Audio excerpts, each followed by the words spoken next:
পদ ক্ষমতা কোনোটারই অভাব নেই, তাহলে কেন আপনি আপনার বয়ফ্রেন্ডকে এভাবে ছেড়ে দিয়েছেন? দেখো, আমি তোমাকে বিয়ে করতে চাই, আর চাই তুমি আমার অনাগত সন্তানের বাবার দায়িত্ব নাও। তাই আমি তোমাকে না চাইলেও সব কিছুই বলবো। আমি এই মানুষটাকে ভালোবাসতাম, বলতে পারো ভীষণ রকম ভালোবাসতাম, অন্ধের মতো বিশ্বাস করতাম।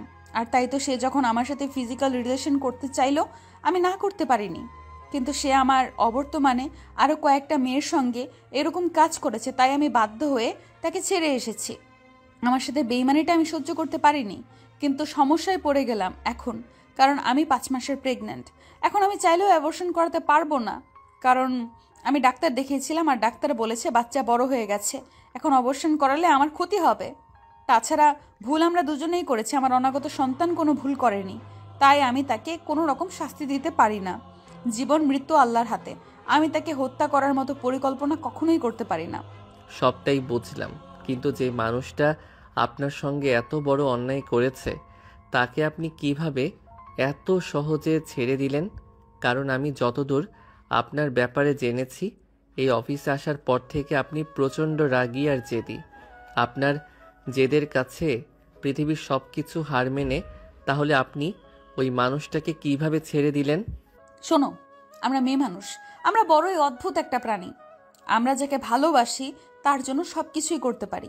হ্যাঁ, আমার টাকা পয়সা আর ক্ষমতার কোনো অভাব নেই, আমি চাইলেই তাকে জেল হাজতে নিয়ে যেতে পারতাম, এমনকি আমাকে বিয়ে করতে বাধ্য করতে পারতাম। কিন্তু এতে কি আদৌ তার চরিত্রের পরিবর্তন হতো? কখনোই হতো না। সে আমাকে ভালো না বাসুক, আমি তো তাকে ভালোবেসেছি। আমি আমার ভালোবাসার সাথে কখনো বেইমানি করতে পারি না। তাই আমি আমার এই অনাগত সন্তানের পরিচয় এতদিন ধরে গোপন রেখেছি। আর তুমি যেদিন থেকে এই অফিসের চাপ নিয়েছো, তার 2 দিন আগেই আমার বয়ফ্রেন্ডের সঙ্গে আমার ব্রেকআপ হয়। সেদিন থেকেই আমি তোমাকে ফলো করছি। তুমি সব দিক থেকেই পারফেক্ট। আমি তোমার ব্যাপারে অনেক খোঁজ খবর নিয়েছি, তোমার কোনো গার্লফ্রেন্ড নেই, তাই তোমাকে আমার এমন প্রপোজাল দেওয়া। দেখুন ম্যাডাম, আপনি যখন আমার ব্যাপারে খোঁজ খবর নিয়েছেন তখন আপনি নিশ্চয়ই আমার ব্যাপারে সব কিছুই জানেন। আমি নিম্ন মধ্যবিত্ত ফ্যামিলির ছেলে, যেখানে আমাদের চাল আনতে ডাল ফোড়ায়। তবে আমি এই মুহূর্তে সঠিক কোনো সিদ্ধান্ত নিতে পারছি না, আমার মাথা কোনো কিছু কাজ করছে না। আপনি প্লিজ আমাকে একটু সময় দিন, আমি এই বিষয়টা ভেবে দেখব। আর দেখো, তোমাকে চাপ নিতে হবে না। তোমার যখন সময় হবে আমি সময় মতো তোমাকে মুক্তি দিয়ে দেব। তুমি আমাকে 1 বছরের কন্ট্রাক্টে বিয়ে করো, আমি তোমার বাবার চিকিৎসার সমস্ত খরচ দিব। আর 1 বছর তোমার যত খরচ লাগবে সব আমি তোমাকে দেব। 1 বছর পর আমি নিজেই তোমাকে ডিভোর্স দিয়ে মুক্তি দিয়ে দিব। ম্যাডাম, এসব আপনি কি বলছেন?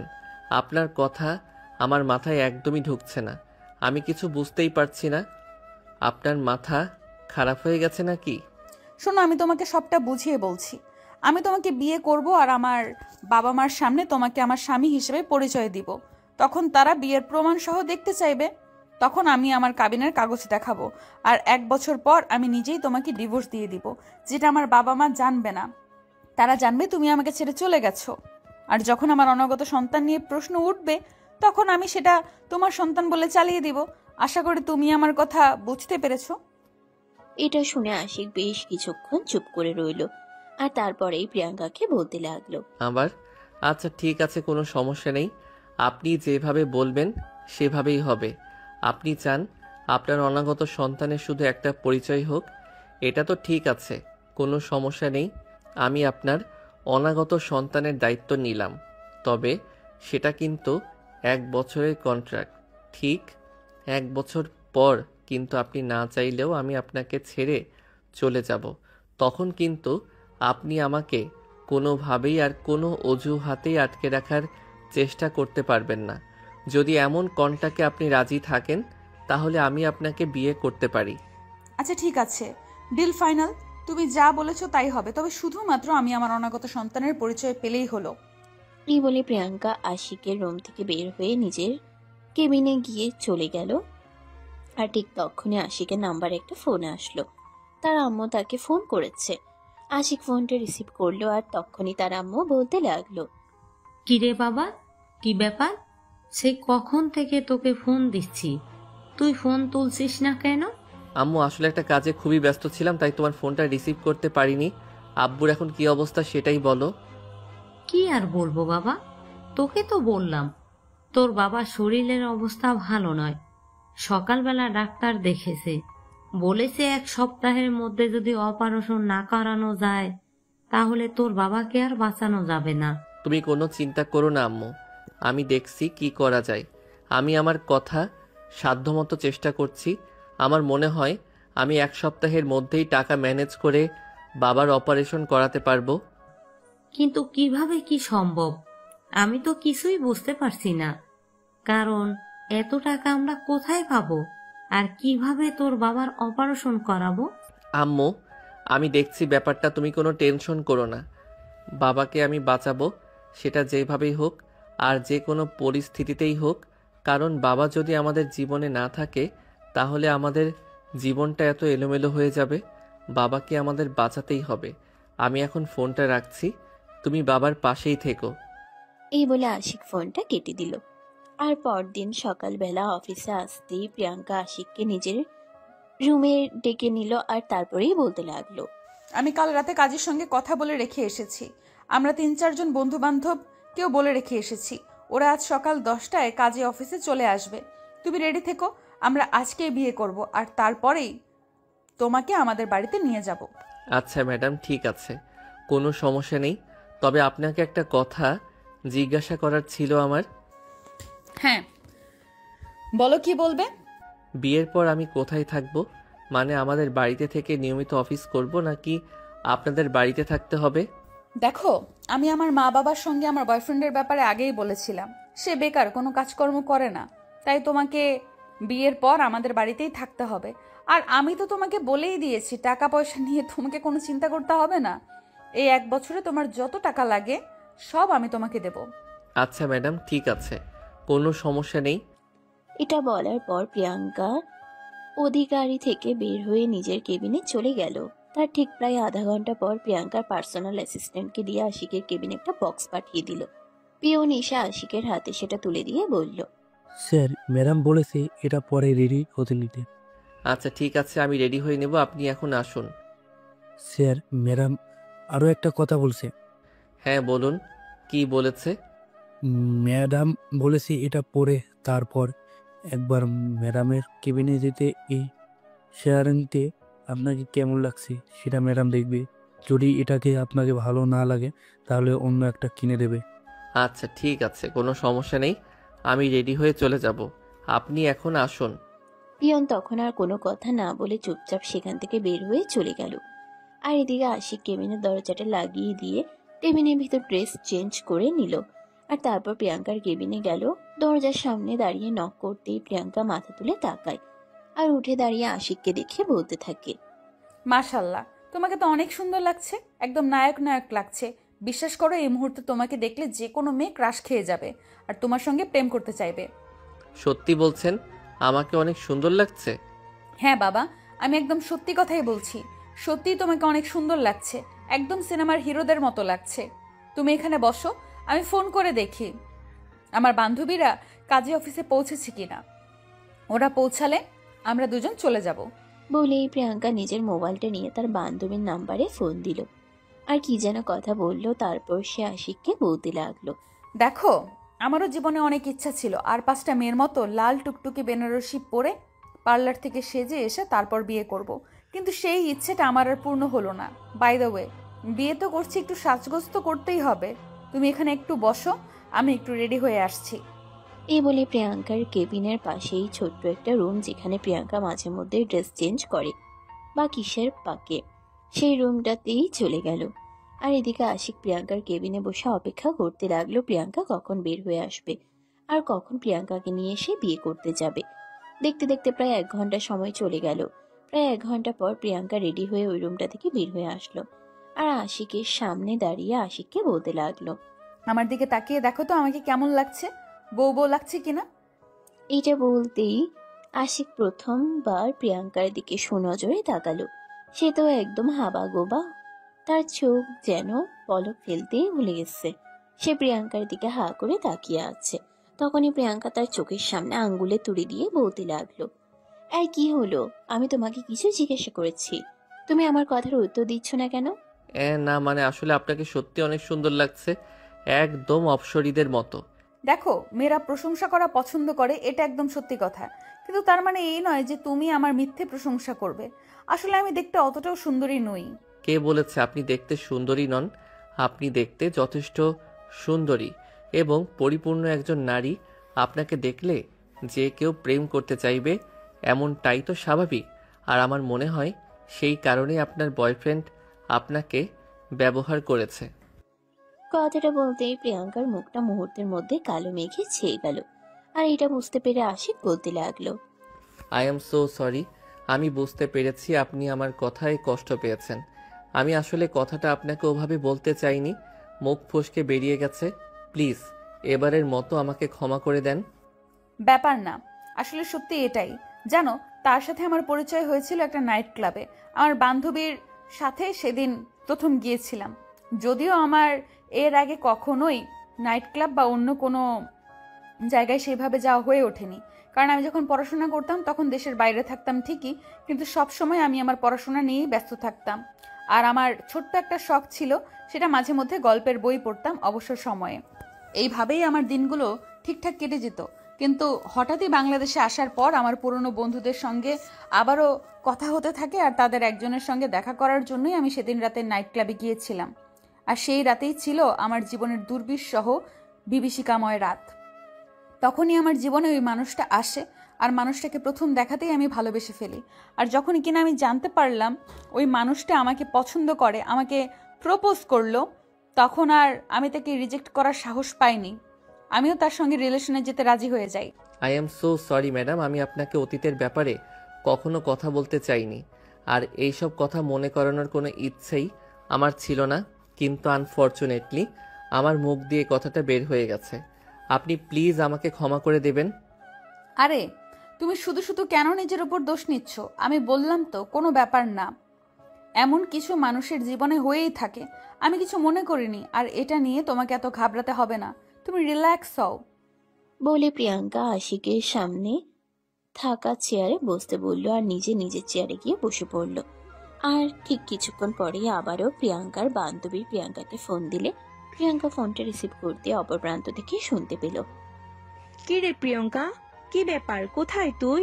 আমরা তো অলরেডি কাজী অফিসে অনেকক্ষণ আগেই চলে এসেছি, তুই এখনো আসিস না কেন?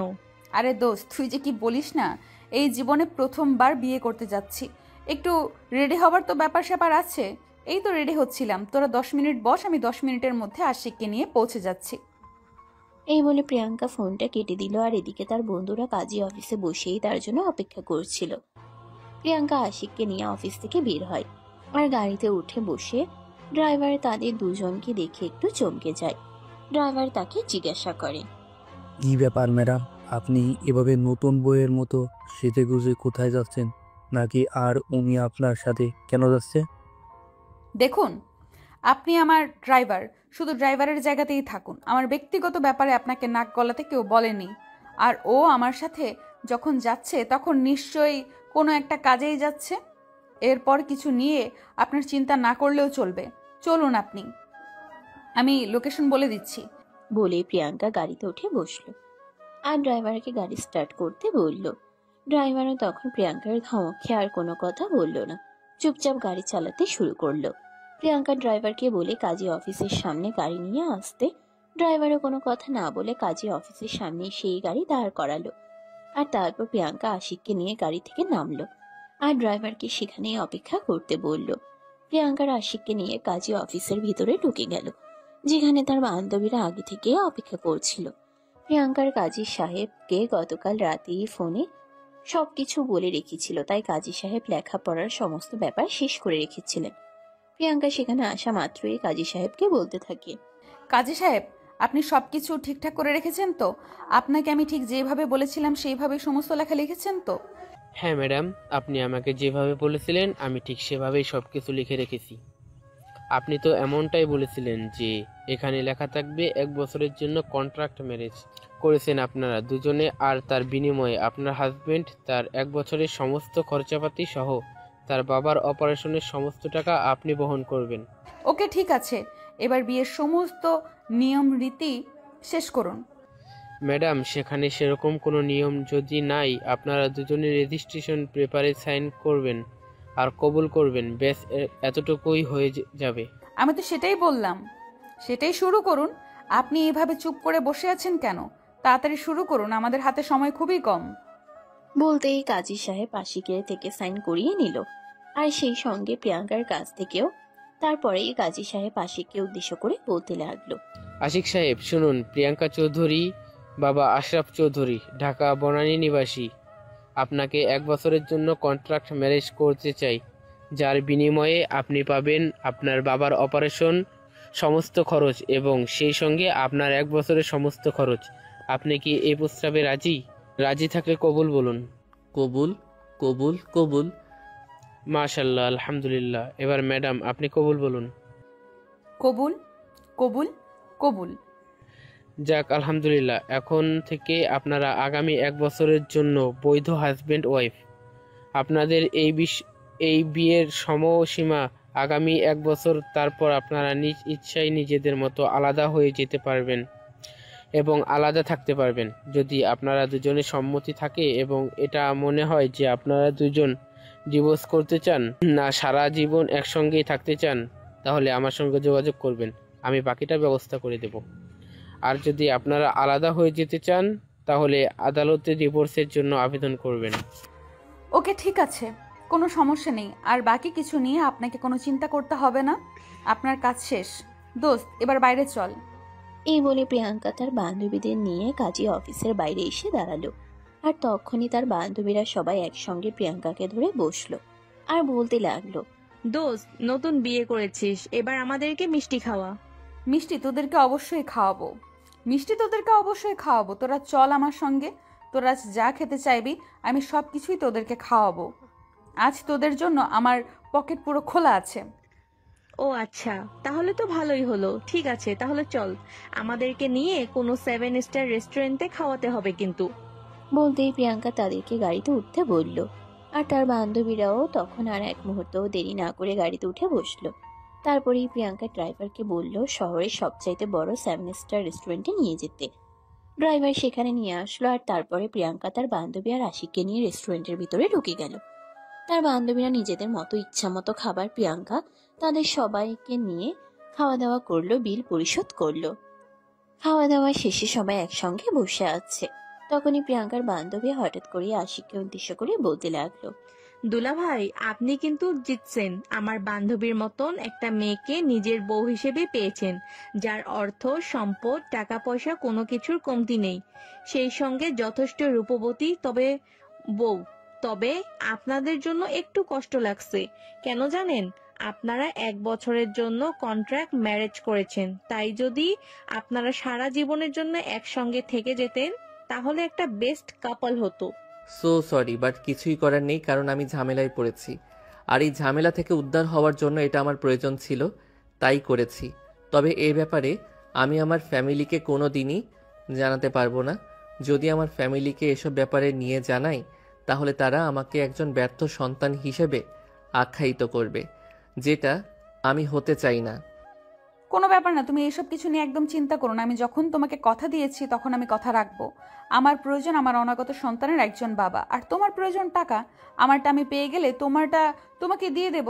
ওখানেই আমাদের ঝামেলা শেষ হয়ে যাবে। 1 বছর পর তোমার আর আমার মাঝে কোনো সম্পর্ক থাকবে না।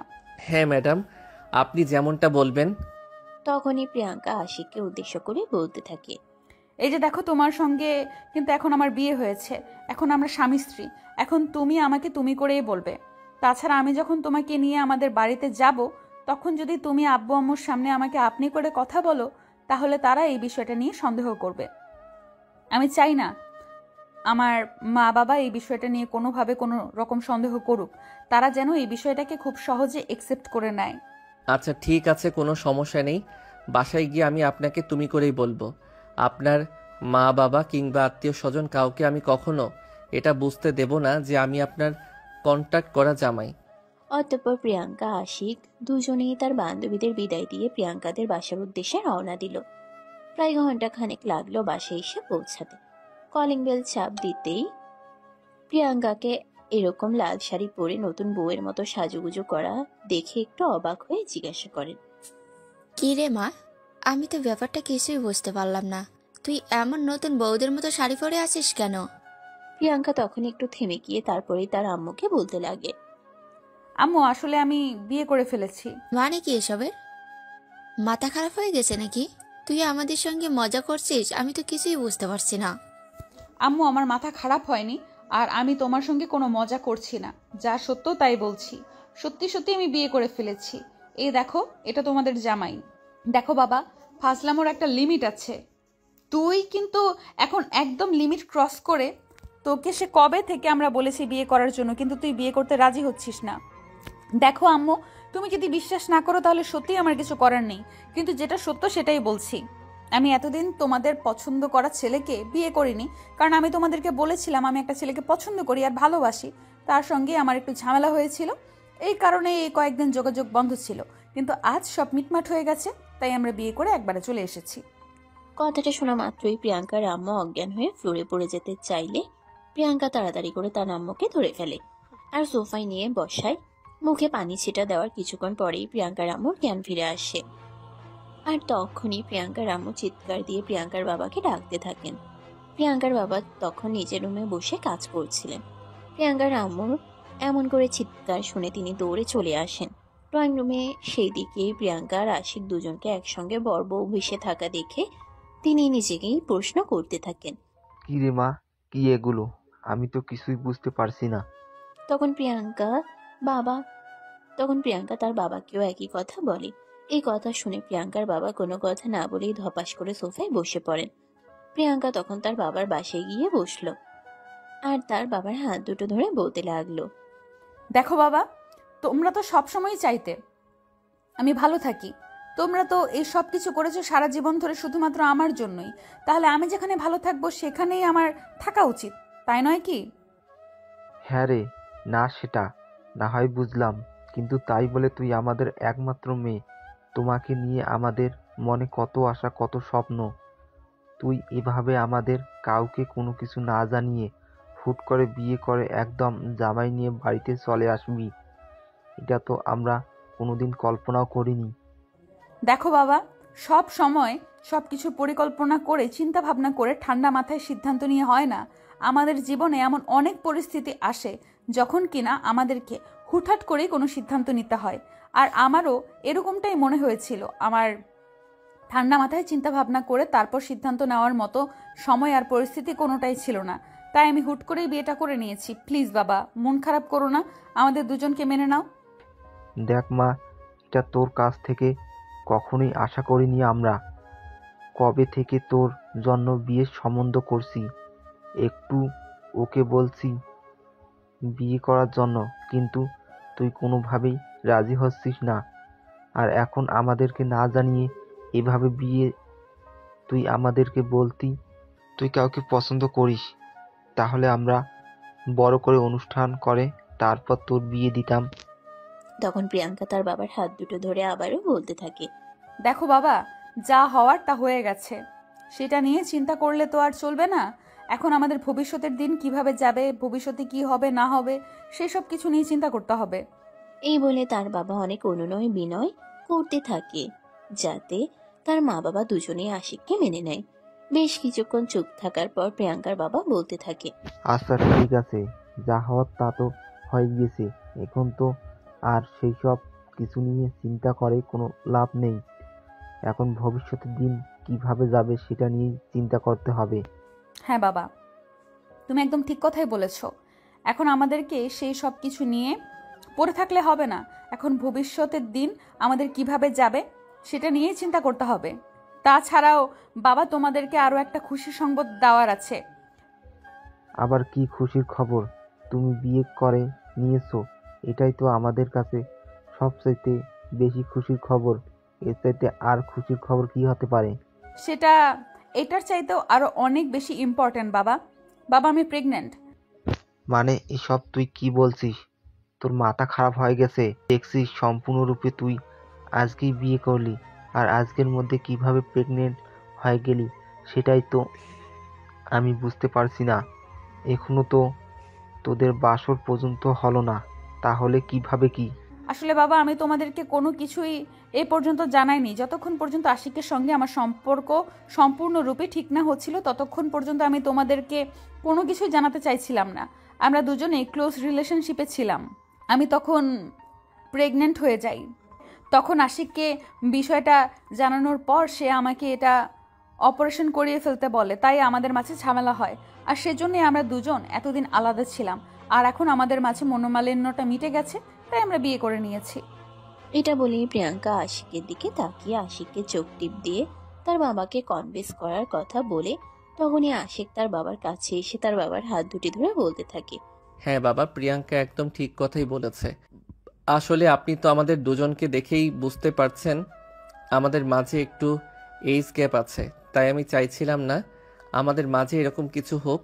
আর সেই জন্যই আমি প্রিয়াঙ্কাকে অ্যাবর্শন করিয়ে ফেলতে বলেছিলাম, কারণ সে কোটিপতি বাবার একমাত্র আদরের রাজকন্যা, আর আমি নিম্ন মধ্যবিত্ত ফ্যামিলি থেকে উঠে আসা একটা ছেলে।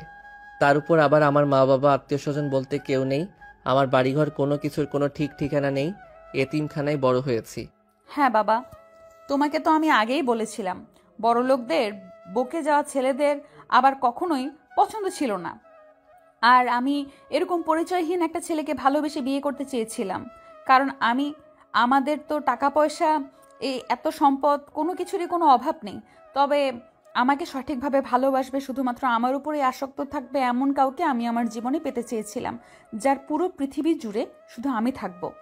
প্রিয়াঙ্কার বাবা তখন প্রিয়াঙ্কা আর আশিকের হাত দুটো ধরে বলতে থাকে, আমার মনে হয় তোরা দুজনে একদম সঠিক কাজ করছিস। তুই তো আমার একমাত্র মেয়ে, তোকে যদি বিয়ে করে শ্বশুর বাড়ি পাঠিয়ে দেই, তাহলে আমরা একা একা কিভাবে থাকবো? তুই যদি জামাইকে নিয়ে এই বাড়িতে থেকে যাস, তাহলে সেটা আমাদের জন্য ভালো হবে। হ্যাঁ বাবা, আমি সব কিছু চিন্তা করে তারপরে এরকম একটা সিদ্ধান্ত নিয়েছি। আমি জানতাম তুমি এটা বুঝবে, আর সেই জন্য আমি হুট করে এইভাবে আশিক আমার সঙ্গে মিলে যাওয়ার সাথে সাথে তাকে বিয়ে করে নিয়ে চলে এসেছি। আচ্ছা মা, ঠিক আছে, কোনো সমস্যা নেই। তুই আমাদের একমাত্র মেয়ে, তুই যাই কিছু করিস না কেন, আমাদের তো তোকে নিয়েই সন্তুষ্ট থাকতে হবে। কিন্তু তারপরও তুই এমন একটা ছেলেকে বিয়ে করছিস, সেটা জেনে সত্যি আমি অনেক খুশি হয়েছি। তা জামাই বাবা, তুমি কিন্তু আজ থেকে আমাদের বাড়িতেই থাকবে, তোমাকে কিন্তু অন্য কোথাও আমরা যেতে দিব না। হ্যাঁ বাবা, তুমি একদম ঠিক কথাই বলেছ। আমি আশিককে আগে থেকেই বলে রেখেছি, আমার বিয়ের পর সে এই বাড়িতেই থাকবে, আর তার অন্য কোথাও যাওয়া চলবে না। আমার অন্য কোথাও যাওয়ার কোনো ইচ্ছে নেই। আমার ফ্যামিলি ছিল না, ফ্যামিলি পেয়েছি। তোমার মতো সুন্দরী একটা বউ পেয়েছি, যার টাকা পয়সা অর্থ সম্পদ প্রাচুর্য কোনোটাই অভাব নেই। তাহলে আমি কেন অযথাই অন্য জায়গায় যেতে যাব? আমি পারলে সারা জীবন এখানেই থেকে যেতাম। কথাটা বলে আশিক জিভে কামড় দেয়। প্রিয়াঙ্কার বাবা এই বুঝি কিছু বুঝে গেল, কিন্তু প্রিয়াঙ্কার বাবা তখনই আশিককে বলতে লাগলো, থেকে যেতে মানে? তোমাকে সারা জীবন এখানেই থাকতে হবে? বললাম তো, আমার তো আর কোনো সন্তান নেই। আমার সহায় সম্পত্তি যা কিছু আছে সব কিছু তো এখন থেকে তোমাদের দুজনের। তাই তুমি অন্য কোথাও কেন যেতে যাবে? আজীবন তোমাকে এখানেই থাকতে হবে। হ্যাঁ বাবা, আমিও এটাই বলতে চেয়েছিলাম, কিন্তু মুখ ফুসকে ওটা বের হয়ে গেছে। আমি আপনাদেরকে ছেড়ে কখনো কোথাও যাব না, আপনারা নিশ্চিন্তে থাকতে পারেন। এটা বলার পরেই প্রিয়াঙ্কা তার মা বাবার সঙ্গে কথা বলা শেষ করে আশিককে নিয়ে নিজের রুমে চলে গেল। রুমের ভিতর প্রবেশ করেই রুমের দরজাটা ভিতর থেকে লক করে দিল, আর তারপরেই বলতে লাগলো, আরে তুমি কি বলতে গিয়ে কি বলে ফেলছিলে? এই আর একটু হলেই তো বাবার কাছে ধরা পড়ে যেতাম। I am so sorry madam, আসলে মুখ ফসকে বেরিয়ে যাচ্ছিল, তাই তো আমি কথার প্রসঙ্গ পাল্টে নিলাম। যাই হোক, আর কখনো এমন হবে না। আচ্ছা ঠিক আছে, যাও ফ্রেশ হয়ে আসো, বিকেলে তোমাকে নিয়ে একটু বাইরে বের হব, তোমার জন্য কিছু কেনাকাটা তো করতে হবে। তখনই আশিক প্রিয়াঙ্কাকে বলতে থাকে, না মানে আসলে ম্যাডাম, আমি আপনাকে একটা কথা বলতে চাইছিলাম। আমার কেনাকাটা করাটা অতটাও জরুরি নয়, কিন্তু বাবার অপারেশনটা জরুরি করাতে হবে। হ্যাঁ, আমি সেটা খুব ভালো করেই জানি, আর সেটা আমার মাথায় আছে। সেই জন্য আমি তোমাকে নিয়ে বাসা থেকে বের হব, কারণ ব্যাংকে গিয়ে আমার টাকাটা ওঠাতে হবে, আমার হাতে অত টাকা ক্যাশ নেই। তাছাড়া আমার পরিচিত এক বন্ধুর হসপিটাল আছে, সেখানেই আমি কথা বলবো। তারপর তোমার বাবাকে সেখানে অপারেশন করাবো, কারণ আমি কোনো রিস্ক নিতে চাই না। তাহলে তো ভালোই হবে। আপনার পরিচিত হসপিটাল হলে আমিও একটু নিশ্চিন্তে থাকতে পারবো। হ্যাঁ, একদমই তাই। আর সেই জন্যই আমি এইরকম সিদ্ধান্ত নিয়েছি। যাই হোক, ফ্রেশ হয়ে আসো, আগে সবাই মিলে দুপুরের খাবারটা খেয়ে নেই, আর তারপরেই তোমাকে নিয়ে বাসা থেকে বের হব। আচ্ছা ঠিক আছে, আপনি একটু ওয়েট করুন, আমি এক্ষুনি ফ্রেশ হয়ে আসছি। বাই দ্য ওয়ে, ওয়াশরুমটা কোন দিকে? এটা নিয়ে তো এখন পড়তে হবে না মহা ঝামেলায়। মহা জ্বালায়। কারণ আমার রুমের সাথে অ্যাডজাস্ট করা ওয়াশরুম আছে। বাইরে কোনো ওয়াশরুম যদি তোমার ব্যবহার করতে হয়, তাহলে মা বাবা এই বিষয়টা নিয়ে সন্দেহ করতে পারে। কিন্তু কিছুই করার নেই, এই 1 বছর আমাকে যেইভাবেই হোক একটু মানিয়ে নিতেই হবে। যাও, ওই যে ডান দিকে ওয়াশরুম। বলি প্রিয়াঙ্কা হাতের ইশারায় আশিককে ওয়াশরুমটা দেখিয়ে দিল। আশিক ফ্রেশ হয়ে এসে প্রিয়াঙ্কাকে নিয়ে ডাইনিং টেবিলে চলে গেল। এই প্রথমবার প্রিয়াঙ্কা, আশিক আর প্রিয়াঙ্কার আব্বু আম্মু 4 জন মিলে একসঙ্গে খাবার খেলো। খাওয়া দাওয়ার পর্ব শেষ হলে প্রিয়াঙ্কা তার বাবার কাছে বলতে থাকে, বাবা, বিয়েটা তো হুট করেই করে নিলাম, তাই সেভাবে কোনো চিন্তা ভাবনা করা যায়নি। তাই আমি ভাবছি একটু পরে তোমাদের জামাইকে নিয়ে একটু বের হব কিছু কেনাকাটা করতে। ও আচ্ছা ঠিক আছে, কোনো সমস্যা নেই। এটা আবার আমাকে বলতে হয় নাকি? তোর কত টাকা লাগবে সেটা বল, আমি তোর অ্যাকাউন্টে পাঠিয়ে দিচ্ছি। না বাবা, এই মুহূর্তে কোনো টাকা লাগবে না, আর আমার অ্যাকাউন্টে যথেষ্ট টাকা আছে। যা আছে তা দিয়ে হয়ে যাবে। যদি প্রয়োজন হয় তাহলে নেক্সট টাইম অবশ্যই আমি তোমাকে জানাবো। আচ্ছা ঠিক আছে, কোনো সমস্যা নেই। যা প্রয়োজন হয় আমাকে বলিস। আর হ্যাঁ, জামাই যা যা লাগে যা যা লাগে সব কিনে দিবি। কোনো কিছু কিন্তু একদম বাকি রাখবি না। আমাদের পরিবারে একমাত্র জামাই বলে কথা, যেন কোনোভাবেই কোনো কিছু কমতি না পড়ে। হ্যাঁ বাবা, একদম। এই দিকে আমার একদম খেয়াল থাকবে। তাহলে আমি উঠলাম। এই বলে প্রিয়াঙ্কা আশিককে নিয়ে খাবার টেবিল থেকে উঠে গেল। আর তারপর দুজনেই চলে গেল বাইরে। প্রিয়াঙ্কা বাসার বাইরে এসে প্রথমেই আশিককে নিয়ে ব্যাংকে চলে গেল। আর ব্যাংক থেকে প্রিয়াঙ্কা 12 লাখ টাকা উঠালো। আর তারপরে আশিককে নিয়ে প্রিয়াঙ্কার বন্ধুর হসপিটালে চলে গেল। সেখানে সব কথাবার্তা বলে সবকিছু ঠিকঠাক করে হসপিটালের সমস্ত বিল অ্যাডভান্স পেমেন্ট করে আশিককে প্রিয়াঙ্কা বলতে লাগলো, হসপিটালের সমস্ত বিল অ্যাডভান্স পেমেন্ট করা হয়ে গেছে। এবার তুমি শুধু তোমার বাবাকে এখানে এনে অ্যাডমিট করালেই সব কাজ খুব দ্রুতই করা হবে। আমি আমার বন্ধুর সঙ্গে সবকিছু খুলে বলেছি, ও বলেছে কোনো প্রবলেম হবে না। আপনাকে আমি কি বলে ধন্যবাদ জানাবো সেটার ভাষা সত্যি আমার জানা নেই। আপনি সত্যি অনেক ভালো, আপনার জীবনের সত্যি ভালো কিছু হবে। ভালো আর বাসলাম কই। আর তুমি তুমি নিজেকে কি মনে করো? তুমি পৃথিবীর সবচাইতে উদার ব্যক্তি যে এইভাবে নির্দ্বিধায় কাউকে ভালোবেসে যাবে, তাই না? আমি তো স্বার্থের কাছেই নিজেকে বিক্রি করে দিলাম। আমি তো আর আপনাকে ভালোবেসে বিয়ে করিনি বা আপনার সন্তানের পরিচয় দিতে চাইনি। আমার টাকার প্রয়োজন ছিল, আর আপনার প্রয়োজন ছিল আপনার সন্তানের একটি পিতৃ পরিচয়। আপনি আমাকে টাকা দিয়েছেন, তার বিনিময়ে আমি 1 বছর আপনার স্বামী হিসেবে অভিনয় করব শুধু। হ্যাঁ, সেটা না হয় মানলাম, কিন্তু তুমি অভিনয় করে হলেও তো তুমি আমার সন্তানের পিতৃ পরিচয় দিতে চেয়েছো। কিন্তু আসলে যেই মানুষটা আমার সন্তানের বাবা, সে তো আমার সন্তানকে একবার স্বীকারও করতে চাইলো না। আসলে ম্যাডাম, সারা দুনিয়াটাই স্বার্থের লীলা খেলা। এখানে যদি আমার সান্ত্বনা থাকে তাহলে হয়তো আমিও এভাবে আপনাকে বিয়ে করতে রাজি হতাম না। এই বলে দুজন কথা বলতে বলতে হসপিটাল থেকে বের হলো। আর তারপরেই আশিক তার মাকে ফোন দিয়ে সবটা জানালো। এখানে সবটা বলতে আমি শুধু আপনাদেরকে এটাই বোঝাতে চাইছি হসপিটালের বিলের ব্যাপারটা। কিন্তু প্রিয়াঙ্কার ব্যাপারে কোনো কিছুই সে জানালো না, যেহেতু সে প্রিয়াঙ্কাকে 1 বছর পর ডিভোর্স দিয়ে দেবে। তার একদিন পরেই আশিকের বাবাকে ওই হসপিটালে এডমিট করানো হয় এবং অপারেশন সাকসেসফুল হয়। 15 দিন পর আশিকের বাবাকে হসপিটাল থেকে রিলিজ করা হয়। এরপর দেখতে দেখতে চলে যায় প্রায় 4 মাস। প্রিয়াঙ্কা ইতিমধ্যে 9 মাসের অন্তঃসত্ত্বা।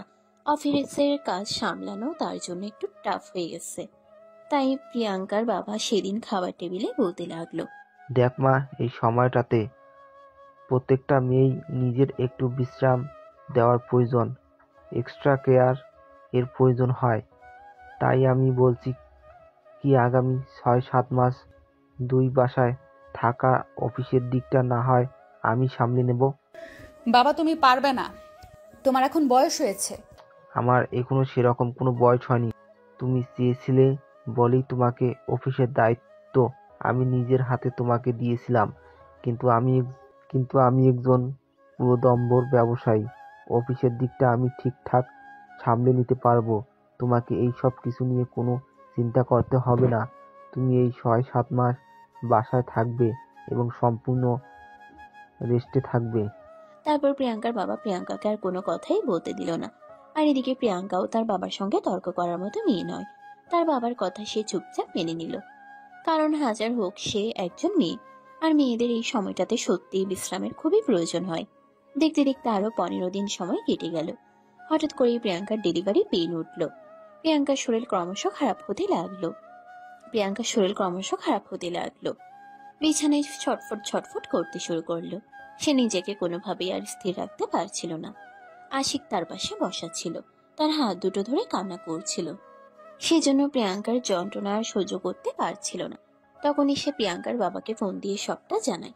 প্রিয়াঙ্কার মা তখন জরুরি একটা কাজে বাড়ির বাইরে ছিল, তাই প্রিয়াঙ্কার বাবা আশিককে বলে, আমি অ্যাম্বুলেন্সকে ফোন করে দিচ্ছি। তুমি প্রিয়াঙ্কাকে নিয়ে এখনই হসপিটালে যাও। এর মধ্যে আমি হসপিটালে পৌঁছে যাব। বলে তিনি ফোনটা কেটে দিলেন। এদিকে আশিকও আর এক মুহূর্তও দেরি না করে প্রিয়াঙ্কাকে নিয়ে বাসা থেকে বের হয়ে গেল। প্রিয়াঙ্কার বাবা যেহেতু আগে থেকে হসপিটালে কথা বলে রেখেছিল, তাই হসপিটালে এসে তাদেরকে আর কোনো ঝামেলাও পোহাতে হলো না। সোজা প্রিয়াঙ্কাকে ওটিতে নিয়ে যাওয়া হলো। প্রায় 1 ঘন্টা পর অপারেশন থিয়েটার থেকে ডাক্তার বের হয়ে আসলেন। আশিক দৌড়ে ডাক্তারের কাছে গেলেন আর ডাক্তারকে জিজ্ঞাসা করতে লাগলেন, ডাক্তার, আমার স্ত্রী সন্তান কেমন আছে? আলহামদুলিল্লাহ, অপারেশন সাকসেসফুল। বাচ্চা এবং বাচ্চার মা দুজনেই সম্পূর্ণ সুস্থ আছে। কিছুক্ষণের মধ্যেই তাদেরকে কেবিনে শিফট করা হবে, তখন চাইলে দেখা করতে পারবেন। বলে ডাক্তার সেখান থেকে চলে গেল। আর এদিকে আশিক খুশিতে একদম কান্না করে দিচ্ছে। সে তো ভেবেছিল প্রিয়াঙ্কার কি না কি হয়ে যায়, কারণ সে প্রথমবার সামনে থেকে কাউকে মা হওয়ার জন্য এভাবে ব্যথায় ছটফট করতে দেখেছে। তার খুব ভয় হচ্ছিল তখন। তার ঠিক 20 মিনিট পরেই প্রিয়াঙ্কাকে কেবিনে শিফট করা হলো। প্রিয়াঙ্কার এখনো জ্ঞান ফিরেনি। তার পাশেই বাচ্চাটাকে শুয়ে রাখা হয়েছে। আশিক বাচ্চাটাকে একবার কোলে নিল। দেখতে মাশাআল্লাহ একদম প্রিয়াঙ্কার মতোই হয়েছে। কি মিষ্টি চেহারা, একদম মায়ায় পড়ে যাওয়ার মতো। এদিকে প্রিয়াঙ্কার মা বাবা দুজনেই ততক্ষণেই হসপিটালে চলে এসেছে। কেবিনে এসে প্রিয়াঙ্কার বাবা আগে প্রিয়াঙ্কার কাছে গেল, কিন্তু প্রিয়াঙ্কার তখনও জ্ঞান ফিরে নাই। তাই তিনি প্রিয়াঙ্কার মাথায় হাত বুলিয়ে দিয়ে তারপর প্রিয়াঙ্কার মেয়েকে কোলে নিয়ে চুমু খেতে লাগলেন। বাহ, আমার নানু ভাইটা দেখতে একদম আমার মেয়ের মতোই হয়েছে। এই বলে প্রিয়াঙ্কার মা বাবা দুজনেই প্রিয়াঙ্কার মেয়েকে আদর করতে থাকে। কিছুক্ষণ পরেই প্রিয়াঙ্কার জ্ঞান ফিরে আসে। আশিক তখন প্রিয়াঙ্কার হাত দুটো ধরে বলতে থাকে, এখন কেমন আছো তুমি? এই তো আলহামদুলিল্লাহ, আল্লাহর রহমতে ভালোই আছি। তোমার চোখ দুটো এমন ফুলে আছে কেন? তুমি কি কান্না করেছিলে নাকি? না মানে আসলে তোমার এমন অবস্থাটা কি আমার একটু ভয় ভয় লাগছিল, তাই আর কি। আরে পাগল, এটা সেরকম সিরিয়াস কোনো ব্যাপার না। প্রত্যেকটা মেয়ে মা হওয়ার সময় এইটুকু যন্ত্রণা সহ্য করে থাকে। এই জন্য তোমাকে এইভাবে কান্না করতে হবে নাকি? তখনই প্রিয়াঙ্কা আশিকের কানের কাছে মুখ নিয়ে বলতে থাকে, এত মায়া লাগিয়ে কি লাভ আছে? এই তো আর কয়েকটা মাস, তারপর তো আমাকে ছেড়ে সারা জীবনের জন্য চলেই যাবে। এত মায়া না লাগানোই ভালো। এত মায়া লাগালে পরে মায়ে পড়ে যাবে। তখন আমাকে ছেড়ে থাকতে, আমাকে ভুলে থাকতে তোমার খুবই কষ্ট হবে। প্রিয়াঙ্কা এই কথাটা বলা মাত্রই আশিকের 2 চোখ দিয়ে 2 ফোঁটা পানি পড়ে গেল। আশিক তখন প্রিয়াঙ্কার সামনে না থেকে সেখান থেকে চলে গেল। প্রিয়াঙ্কাও তখন সেটা খুব ভালোভাবেই বুঝতে পারল, কিন্তু তারপর সেই বিষয়টা নিয়ে আর কথা বাড়ালো না। আশিক চলে যাওয়ার পর প্রিয়াঙ্কা তার মা বাবার সঙ্গে কথা বলতে থাকে। এভাবে দেখতে দেখতে 7 দিন পর প্রিয়াঙ্কা হসপিটাল থেকে বাসায় চলে আসে। কিন্তু বাসায় আসার পর থেকে প্রিয়াঙ্কার মেয়েটা বড্ড বেশি বিরক্ত করতে শুরু করে। সারাদিন রাত শুধু কান্না করতো, ঘুমাতে চাইতো না। দিনের বেলায় না হয় ফ্যামিলির সবাই বাচ্চাকে দেখাশোনা করত, কিন্তু রাতের বেলায় প্রিয়াঙ্কা একদম নাজেহাল হয়ে যেত। এদিকে আশিক তখন বাচ্চাকে কোলে নিয়ে হাঁটাহাঁটি করতো আর প্রিয়াঙ্কাকে ঘুমাতে বলতো। যদিও প্রিয়াঙ্কার তখন ঘুম আসতো না, কারণ একটা বাচ্চা যখন কান্না করবে তখন তার মায়ের চোখে কোনোভাবেই ঘুম আসতে পারে না। কিন্তু তারপরেও এভাবে বাচ্চাটাকে লালন পালন করতে করতে প্রিয়াঙ্কা একদম হাঁপিয়ে যাচ্ছিল। তাই দিনের বেলা অন্য সবাই বাচ্চার দেখাশোনা করলে ওরা রাতের বেলা সারা রাত আশিক বাচ্চার দেখাশোনা করত। আর প্রিয়াঙ্কাকে বিশ্রাম নেওয়ার কথা বলতো। এভাবেই যেতে থাকে দিনগুলো। বাচ্চার বয়স 3 মাস। আস্তে আস্তে বাচ্চা বিরক্ত করে একটু কমাতে থাকে। একদিন বিকেল বেলা প্রিয়াঙ্কার রুমের ব্যালকনিতে প্রিয়াঙ্কা আর আশিক দুজনেই বাবুকে নিয়ে বসে আছে। কাজের মেয়েটা তাদেরকে কফি বানিয়ে দিয়ে গেছে। তখনই প্রিয়াঙ্কা আশিককে উদ্দেশ্য করে বলতে লাগলো, আমার জন্য তোমাকে অনেক বেশি ঝামেলা পোহাতে হচ্ছে, তাই না? কই না তো, আমি একদম ঠিক আছি। আমি কেন আপনার জন্য ঝামেলায় পড়তে যাব? তুমি মুখে না বললেও সেটা আমি খুব ভালোভাবেই বুঝতে পারছি। সারা রাত আমার মেয়ের জন্য তুমি ঘুমাতে পারো না। মেয়েকে নিয়ে সারা রাত রুমের মধ্যে হাঁটাহাঁটি করতে হয়, তাকে ঘুম পাড়ানোর চেষ্টা করতে হয়, তাকে খাবার খাওয়াতে হয়। এর জন্য আমার কোনো আপত্তি নেই। তাছাড়া আজ যদি সে আমার নিজের সন্তান হতো তাহলে অবশ্যই আমি এগুলো করতাম।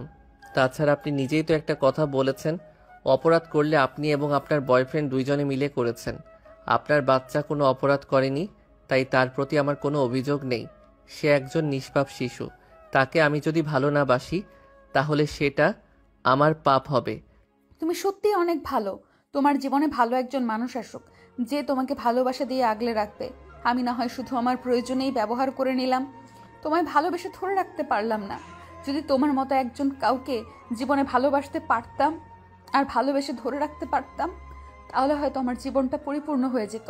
চিন্তা করবেন না ম্যাডাম, আমি দোয়া করি আমার চাইতেও ভালো একজন মানুষ আপনার জীবনে আসুক, যে সারা জীবন আপনার হয়ে থেকে যাবে এবং শুধুমাত্র আপনাকেই ভালোবাসবে। তোমার চাইতে ভালো নয়, তোমার জেরক্স কপি এনে দিলেও হয়তো তোমার মতো হবে না। বাই দ্য ওয়ে, এই প্রসঙ্গটা বাদ দাও। বাড়িতে কথা বলেছিলে? আজ তোমার আব্বু আম্মু কেমন আছে? হ্যাঁ, এই তো সকালবেলা ফোন দিয়েছিলাম, ওরা আলহামদুলিল্লাহ ভালোই আছে। আপনি এখানে বসুন, মেয়ের ক্ষুধা লেগেছে, আমি ওর জন্য খাবার বানিয়ে নিয়ে আসি। বলিয়ে আশিক সেখান থেকে চলে গেল। আর তারপর কিছুক্ষণ পর মেয়ের জন্য ফর্মুলা দুধ বানিয়ে নিয়ে এসে মেয়েকে নিজের কোলে নিয়ে খাওয়াতে লাগলো। একদম নিজের সন্তানের মতো আদর করে কোলে নিয়ে খাওয়াচ্ছে। প্রিয়াঙ্কা যত দেখে ততই অবাক হয়ে যায়। প্রিয়াঙ্কা মনে মনে ভাবতে থাকে আশিকের এই ঋণ কোনোদিনই শোধ করার মতো নয়। কারণ পৃথিবীর সবকিছু টাকা দিয়ে কেনা গেলেও মানুষের ভালোবাসা কখনোই টাকা দিয়ে কেনা যায় না। আশিক তার মেয়েকে যে ভালোবাসাটা দিয়েছে এটা পৃথিবীর সবকিছুর ঊর্ধ্বে। তার দাম নির্ধারণ করা শুধুই বোকামি, তাছাড়া আর কিছুই নয়। তাছাড়া দেখতে দেখতে তাদের কন্ট্রাক্টের 1 বছর পূর্ণ হয়ে গেল। আর মাত্র 2 দিন বাকি আছে। সেদিন বিকেল বেলা আশিক আর প্রিয়াঙ্কা দুজনেই ছাদে দাঁড়িয়ে আছে। প্রিয়াঙ্কার মেয়ে তার মা বাবার সঙ্গে খেলা করছে। প্রিয়াঙ্কা আশিককে বলতে লাগলো, তোমার সময় তো শেষ হয়ে গেছে, নিজের সবকিছু গুছিয়ে নাও। হ্যাঁ ম্যাডাম, আমিও ভাবছিলাম আপনাকে এটা বলবো। সময় তো শেষ হয়ে গেছে, এবার আমার এখান থেকে বিদায় নেওয়া উচিত।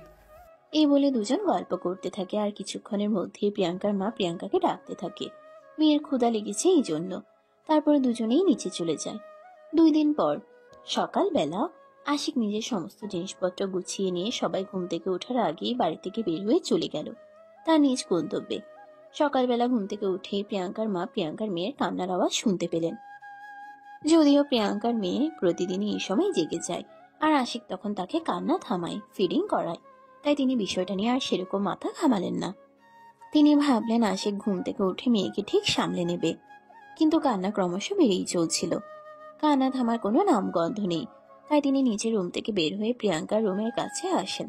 তখনই দেখেন রুমের দরজাটা খোলা, তাই তিনি রুমের ভিতরে প্রবেশ করেন আর দেখতে পান মেয়ে বিছানার একপাশে কান্না করছে, অন্য পাশে প্রিয়াঙ্কা ঘুমোচ্ছে। কিন্তু আশিক রুমের কোথাও নেই।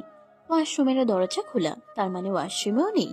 কিন্তু তিনি এইসব কিছু চিন্তা না করে আগে মেয়েকে ফর্মুলা দুধ বানিয়ে নিয়ে ফিডিং করালেন। তারপর প্রিয়াঙ্কাকে ঘুম থেকে ডেকে তুললেন আর বলতে লাগলেন, কি রে, তুই এদিকে ঘুমাচ্ছিস? জামাই বাবা কোথায়? মেয়েটা সেই কখন থেকে কান্না করছে। আমি আমার রুম থেকে কান্নার আওয়াজ শুনে এখানে ছুটে এলাম। প্রিয়াঙ্কা চোখ কচলাতে কচলাতে বিছানার উপর উঠে বসে। আর তখনই তার মনে পড়ে আজ 1 বছর কন্ট্রাক্টের দিন শেষ হয়ে গেছে। তাই হয়তো আশিক কাউকে কোনো কিছু না বলেই হুট করে চলে গেছে। তারপরে প্রিয়াঙ্কা কোনো কিছু না বোঝার ভান করে তার আম্মুকে বলতে থাকে, আছে হয়তো আশেপাশে কোথাও, আমি তো ঘুমাচ্ছিলাম, আমি তো দেখতে পাইনি ওকে। এই বলে প্রিয়াঙ্কা কিছু সময়ের জন্য কথাটাকে পাল্টে নেয়। কিন্তু সকাল গড়িয়ে দুপুর আর দুপুর গড়িয়ে বিকেল হয়ে গেল। যখন আশিক আসছিল না বা তাকে কোথাও দেখা যাচ্ছিল না, তখনই প্রিয়াঙ্কার আম্মুর সন্দেহ বাড়তে থাকে। তিনি প্রিয়াঙ্কাকে জিজ্ঞাসা করতে থাকেন, দেখ, আমার মনে হয় জামাই বাবার কিছু হয়েছে। তুই যদি কিছু জেনে থাকিস তাহলে সেটা আমাদেরকে বল, আমরা চেষ্টা করে দেখি কিছু করতে পারি কিনা। না আম্মু, সেরকম কোনো কিছুই হয়নি। আমি একদম সত্যি কথাই বলছি। আমি কোনো কিছুই জানি না। রাতে আমার সঙ্গে ঘুমিয়েছিল, মাঝরাতে যখন ঘুম ভাঙলো তখনও দেখেছি মেয়েকে ফিডিং করাচ্ছে, কিন্তু তারপর কি হয়েছে আমি কিছুই জানি না। দেখতে দেখতে 2 দিন সময় পেরিয়ে গেল, কিন্তু আশিকের বাসায় ফিরে আসার কোনো নামগন্ধ নেই। এটা দেখে প্রিয়াঙ্কার মা বাবা দুজনেই চিন্তিত হয়ে পড়েন। আর প্রিয়াঙ্কার বাবা সিদ্ধান্ত নেন থানায় জিডি করবেন, কিন্তু প্রিয়াঙ্কা তাতে অসম্মতি জানায়। প্রিয়াঙ্কা বলে, দেখো, আমার মনে হয় না তার কোনো বিপদ হয়েছে বা হতে পারে। আমার মনে হয় সে নিজ ইচ্ছা এখান থেকে চলে গেছে। তাই আমি আর তাকে খুঁজে পেতে চাই না। যে আমার কাছে থাকতে চায় না তাকে আটকে রাখার কোনো ইচ্ছে আমার নেই। কিন্তু মা, সে তোমার সন্তানের বাবা, তার খোঁজ রাখা আমাদের দায়িত্ব। তাই আমি বলছি একবার থানায় ডায়েরি করে আসি, যদি তার কোনো খোঁজ পাওয়া যায়। তাড়াতাড়ি প্রিয়াঙ্কা তার বাবাকে ধমক দিয়ে বলতে থাকে, তোমাদেরকে আমি কি বললাম সেটা তোমরা শুনতে পাওনি নাকি? বললাম তো তাকে খুঁজে বের করার কোনো প্রয়োজন নেই। তার যেখানে ইচ্ছা হয় সে সেখানেই যাক, তাতে আমার কিছুই যায় আসে না। তোর ভালো লাগলে যদি এই বাড়িতে ফিরে আসে তাহলে এই বাড়ির দরজা তার জন্য খোলা আছে। আর যদি সে কখনোই ফিরে না আসে তাহলে আমি 2 সেকেন্ডের জন্য তাকে খুঁজতে যাব না। আমার সন্তানের জন্য আমি যথেষ্ট, আর কারোর কোনো প্রয়োজন নেই। তখনই প্রিয়াঙ্কার মা বাবা প্রিয়াঙ্কার মুখের উপর আর কোনো কথা বলার সাহস পেলেন না। তারা খুব ভালো করেই জানেন প্রিয়াঙ্কা প্রচন্ড রাগী। প্রিয়াঙ্কার ইচ্ছার বিরুদ্ধে গিয়ে যদি তারা আশিকের খোঁজ খবর নিতে চান তাহলে প্রিয়াঙ্কা উল্টোপাল্টা কিছু করে বসতে পারে। তাই তারা এই ব্যাপারে আর কথা বাড়ালো না। দিনে দিনে তারা এই বিষয়টা ভুলেই গেল। এদিকে প্রিয়াঙ্কার মেয়েটা বড় হতে শুরু করলো। তার বয়স 5 বছরে পা দিল। তাকে এবছর একটা ইংলিশ মিডিয়াম স্কুলে ভর্তি করানো হয়েছে। মেয়েটা টুকটাকে ইংরেজিও বলতে পারে, বাংলা ভাষায় বিশুদ্ধ কথা বলতে পারে। এমনিতে মেয়েটা একটু ছটফটে, সমাধান সবসময় চন্মনা হয়ে থাকে। তার কোলে বন্ধুদের সঙ্গে মা বাবা আসে, কিন্তু তার সঙ্গে শুধু মা আসে। এই বিষয়টা তাকে ভীষণ রকম ভাবায়। তাই সে একদিন তার আম্মুকে বলে, আম্মু, সবার ড্যাডি তাদের সঙ্গে স্কুলে আসে, আমার ড্যাডি কেন আসে না? আমার ড্যাডি কোথায়? তোমার ড্যাডি দেশের বাইরে থাকে। তুমি যখন অনেক বড় হবে তখন আমাদের কাছে আসবে। না আম্মু, আমি ড্যাডির সঙ্গে দেখা করতে চাই। তুমি আমাকে ড্যাডির কাছে নিয়ে চলো। আমি ড্যাডির কাছে যেতে চাই। আমি কোনো কথা শুনবো না, প্লিজ আমাকে নিয়ে চলো। আম্মু, তুমি বোঝার চেষ্টা করো, তোমার ড্যাডি এখানে থাকে না। তোমার ড্যাডি অনেক দূরে থাকে, আমরা চাইলেও ওখানে যেতে পারবো না। তাই প্লিজ তুমি এটা নিয়ে আর বাড়াবাড়ি করো না। তুমি আর বায়না করলে আমি তোমার বায়না পূরণ করতে পারবো না। আম্মু, তোমাকে যখন আমি একবার বলেছি আমি ড্যাডির সঙ্গে দেখা করব, তুমি ততক্ষণ পর্যন্ত আমাকে ড্যাডির সঙ্গে দেখা না করাবে, ততক্ষণ পর্যন্ত আমি তোমার কোনো কথাই শুনবো না, খাওয়া দাওয়াও করবো না, পড়াশুনো করবো না। আজ থেকে আমার সম্পূর্ণ বন্ধ সব। বলে স্কুল থেকে নিজে নিজেই বের হয়ে আসে। প্রিয়াঙ্কা তার পিছন পিছন এসে তাকে গাড়িতে উঠিয়ে নেয় আর তারপর বাড়িতে নিয়ে আসে। কিন্তু বাড়িতে আসার পর থেকে তোহা কারোর সঙ্গে কথা বলছে না, খাবার খাচ্ছে না, রুমে চুপচাপ বসে আছে। প্রিয়াঙ্কা আর প্রিয়াঙ্কার মা বাবা সবাই মিলে অনেক প্রচেষ্টা করলো, কিন্তু তোহাকে কোনো খাবার খাওয়াতে পারেনি।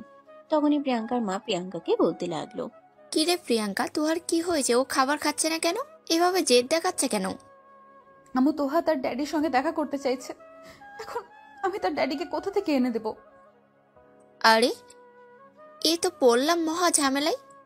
মেয়েটা এমন বায়না করতে কোনো খাবার খাচ্ছে না, কারোর সঙ্গে কথা বলছে না। এখন কি করব সেটাই তো ভেবে পাচ্ছি না।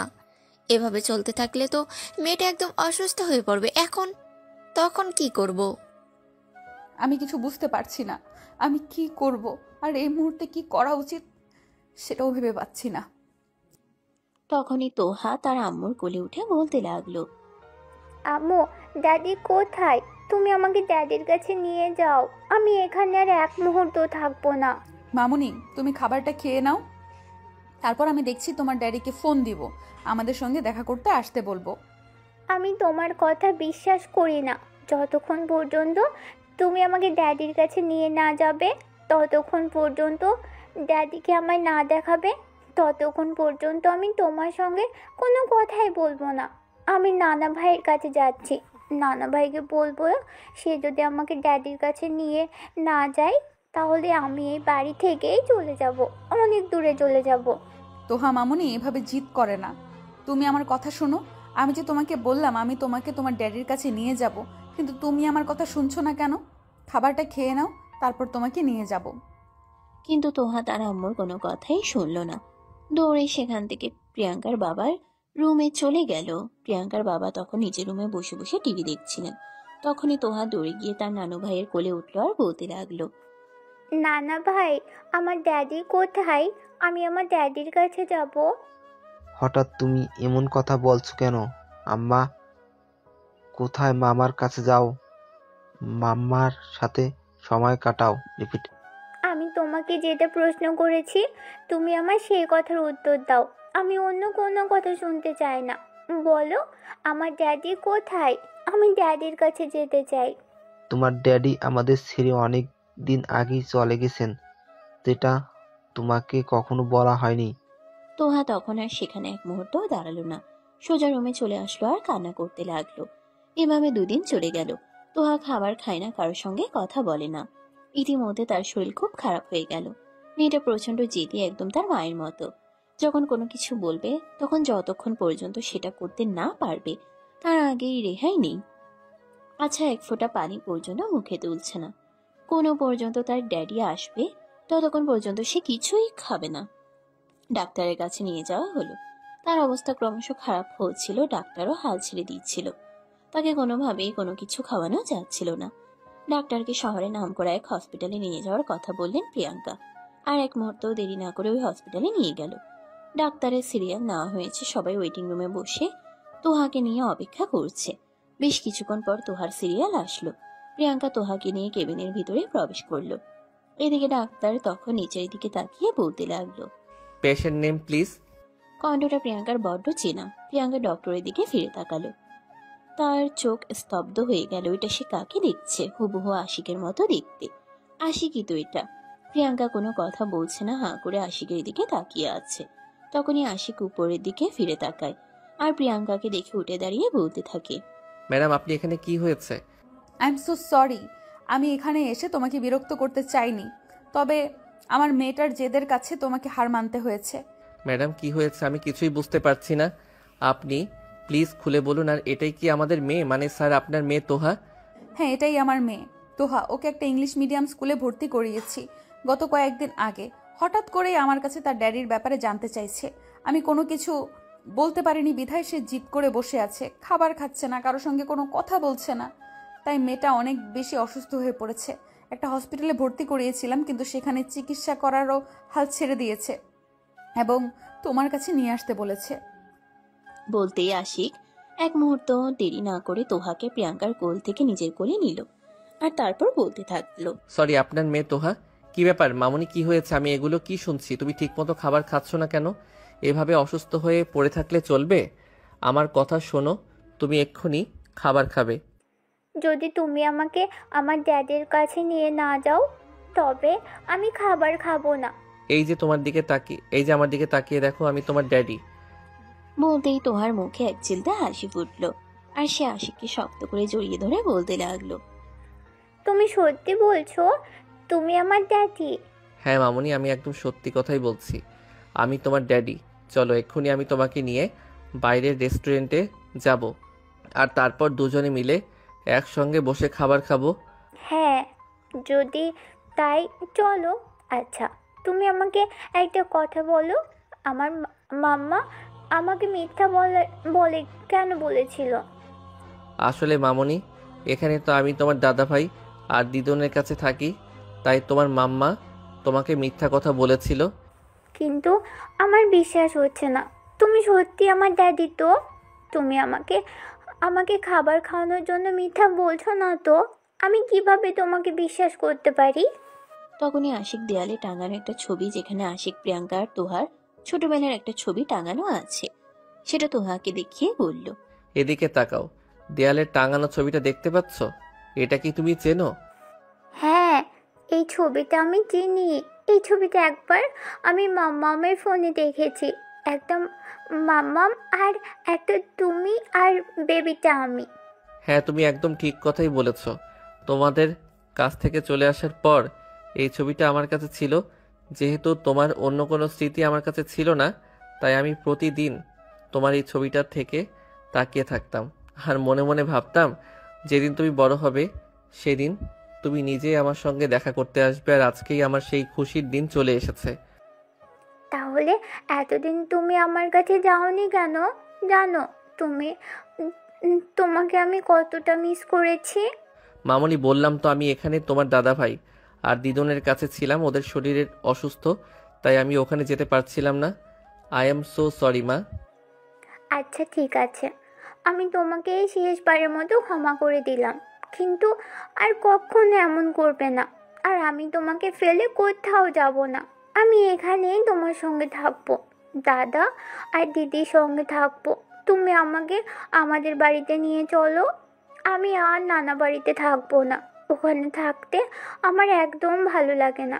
আম্মু সারাদিন অফিসে থাকে, সারাদিন বাইরের মানুষের সঙ্গে আমাকে সময় কাটাতে হয়। আমি তোমার কাছে থাকবো। আম্মু, তুমি ড্যাডিকে বলো। মামুনি, এরকম বললে হয় না। ওখানে তুমি শহরের একটা ভালো স্কুলে পড়াশোনা করো, আমরা এখানে থাকতে পারি না। তাছাড়া আমার অফিস আছে। আমি কোনো কথা শুনবো না, শুনতে চাই না। তুমি চলে গেলে চলে যেতে পারো, আমি ড্যাডির কাছেই থাকবো। আমি আমার দাদা দিদুরের কাছে থাকবো। আমি তোমার সঙ্গে যাব না। এই বলে মা মেয়ের মধ্যে কথা কাটাকাটি হচ্ছিল। আর তখনই আশিক তোহাকে বলতে লাগলো, আচ্ছা মামনি, ঠিক আছে, তুমি আমার কাছেই থেকে যেও। তোমার মাম্মাম না হয় চলে যাবে। এখন যাও, আগে দুজনে খাবার খাবো। বলে আশিক তোহাকে কোলে নিয়ে কেবিন থেকে বের হয়ে আসলো। যদিও তার অনেক পেশেন্ট বাকি ছিল, সে সবাইকে বলে দিল পরের দিন আসছে, আর সে তার মেয়েকে সময় দিবে। এই বলে সে হসপিটাল থেকে বের হয়ে গেল। তারপর মেয়েকে নিয়ে বড় একটা রেস্টুরেন্টে চলে গেল। সেখানে তিনজন একসঙ্গে বসে খাবার খেলো। আর তারপরেই তোহাকে বলতে লাগলো, মামনি, এখন তো তুমি তোমার ড্যাডিকে পেয়ে গেছো, তাহলে তুমি মাম্মামের সঙ্গে চলে যাও। কথাটা বলতেই তোহা রেগে গেল। আর তখনই কান্না করতে করতে বলতে লাগলো, আমি তো তোমাকে একবারই বলে দিয়েছি, আমি আর কখনো ও বাড়িতে যাব না। ওটা আমাদের বাড়ি নয়। আমাকে আমার দাদা বাড়ি নিয়ে চলো। ওটা আমার বাড়ি। সবাই আমাকে বলে আমি নাকি আমার নানা বাড়িতে থাকি, আর কখনোই নানা বাড়িতে ফিরে যাব না। আর যদি তুমি আমাকে এখান থেকে তাড়িয়ে দাও, তাহলে আমি রাস্তায় থাকবো, কিন্তু তারপরে ও বাড়ি যাব না। তখনই প্রিয়াঙ্কা আশিকের হাত ধরে বলতে থাকে, আশিক, আমাকে ক্ষমা করে দিয়ে নিজের জীবনে আর একবার ফিরে নেওয়া যায় না? ম্যাডাম, কোথায় আপনি? আর কোথায় আমি আপনার এখান থেকে চলে আসার পর পড়াশোনাটা শেষ করেছি। আপনি তো জানতেন আমি তখন স্টুডেন্ট ছিলাম। তারপর অনেক কষ্ট করে ডাক্তারের চাকরিটা নিয়েছি। এখন আলহামদুলিল্লাহ আমার অবস্থা একটু উন্নতি হয়েছে, কিন্তু তারপরেও যেখানে আমি আপনার চাকর ছিলাম সেখানে আমি আপনার বর হতে পারি কি করে? আশিক, তুমি হয়তো এটা ভুলে গেছো যে তুমি ওই বাড়ি থেকে চলে এসেছো ঠিকই, কিন্তু আমাদের অফিসিয়ালি ডিভোর্স এখনো হয়নি। আমরা অফিসিয়ালি এখনো হাজব্যান্ড ওয়াইফ। হ্যাঁ, সেটা আপনি একদম ঠিক বলেছেন। আমি ওখান থেকে চলে আসার পর তোহা আর আপনার কথা কোনোভাবেই বলতে পারছিলাম না, যদিও অনেক চেষ্টা করেছিলাম। আমি ভেবেছিলাম আমি চলে আসার পর আপনি নিজেই হয়তো অফিসিয়ালি ডিভোর্সের জন্য অ্যাপ্লাই করবেন, কারণ আপনি তো এরকমটাই বলেছিলেন। কিন্তু এতদিন অপেক্ষা করার পরেও আমি কোনো ডিভোর্স লেটার পাইনি। ভেবেছিলাম হয়তো আপনি সব কিছু ভুলে গেছেন আর তোহাকে নিয়ে হয়তো দেশের বাইরে দূরে কোথাও চলে গেছেন। তখনই তোহা বলতে থাকে, কি হলো ড্যাডি? তুমি আমাকে দাদু বাড়িতে নিয়ে যাও। আমি এখানে আর থাকবো না। তাড়াতাড়ি নিয়ে যাও আমাকে। আমার আমার ভালো লাগছে না। আমি দাদুর কাছে যাব। তখনই প্রিয়াঙ্কা আবারও আশিককে বলতে থাকে, আমার কথা চিন্তা করো না, মেয়েটার কথা অন্তত চিন্তা করে আমাকে স্ত্রীর মর্যাদা দিয়ে বাসায় নিয়ে যাও প্লিজ। আচ্ছা ঠিক আছে, আমি আপনার কথাই নয় আপনার মেয়ের কথা চিন্তা করে আপনাকে আমার বাড়িতে নিয়ে যাচ্ছি। তুমি এখনো আমাকে আপনি করে বলছো? সরি মাই ডিয়ার বউ, চলো। তুমি, আমি আর আমাদের মেয়ে তিনজনে মিলে নতুন একটা সংসার গড়ব। আমাদের সুন্দর একটা পরিবার হবে, তাই না? হ্যাঁ, যেরকমটা প্রত্যেকটা মেয়েরই স্বপ্ন থাকে আমারও ছিল, কিন্তু একটা কালবৈশাখী ঝড় এসে আমার সেই স্বপ্নটাকে দুঃস্বপ্নে পরিণত করে। তুমি এখনো সেই ভয়ঙ্কর অতীতের কথা মনে করে মন খারাপ করো? আরে না, কি যে বলো তুমি। আমি তো সেই সব কিছু কবেই ভুলে গেছি।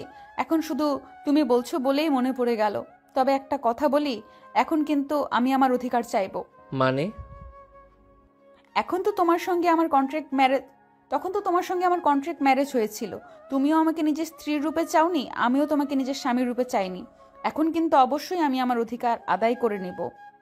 তুমি আমাকে কোনো বাধা দিতে পারবে না। বলে আশিকের বুকে মাথা লুকালো প্রিয়াঙ্কা।